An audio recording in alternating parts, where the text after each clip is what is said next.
ला संघ जिंकेल का पहिली मॅच? कारण त्यांनी मात्र 2 मॅच पैकी 2च्या 2 सामने ते पराजित झाले. तिसऱ्या मॅच मध्ये खेळत आहेत, परंतु तिसऱ्या मॅच मध्ये खेळत असताना येथे योग्य वेळेला क्रिकेट सामध्ये 11 डिफेन्स केल्या जातील का? सुरुवात मात्र नो बॉल 1+1 अशा 2 धावा ऍड कराव्या लागतील. 6 चेंडूंमध्ये आता इथे 9 धावांची आवश्यकता राहिली आहे. 6 चेंडू आणि 9 धावांची गरज आहे.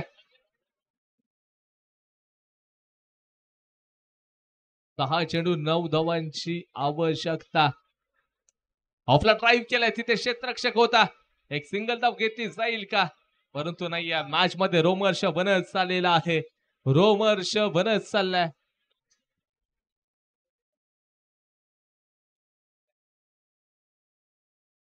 अमित फायटर्स आपलं डिसिजन सांगायचंय.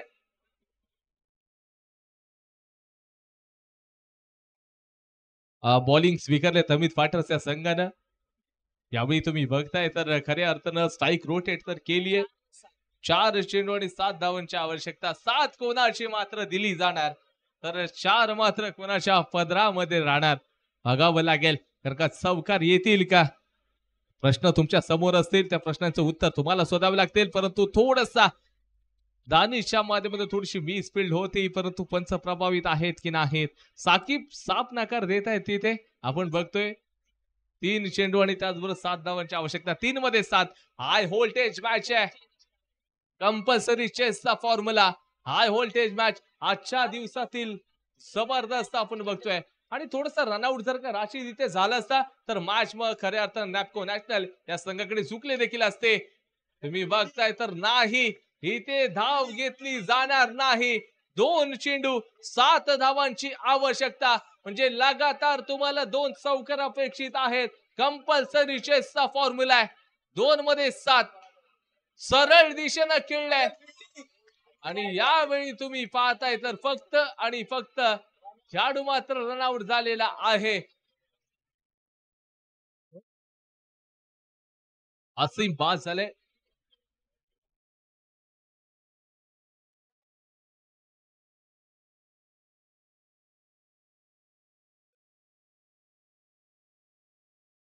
तौकीर उर्फ तुम्ही बघताय सुमार हा खेळाडू आहे.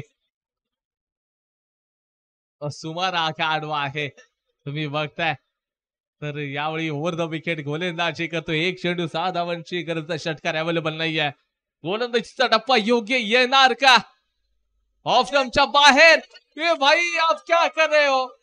1 चेंडू 5 धावांची गरज. कंपल्सरी चेसचा पूरा ना मुन्ना ना ये गलतियां ना करने की. ये बल्लेबाज राशिद तो बड़ा मंजवा खिलाड़ी है. 1 चेंडू 5 धावांची गरज. हाय व्होल्टेज मॅच आहे. हाय व्होल्टेज मॅच. 1 चेंडू 5 ची गरज.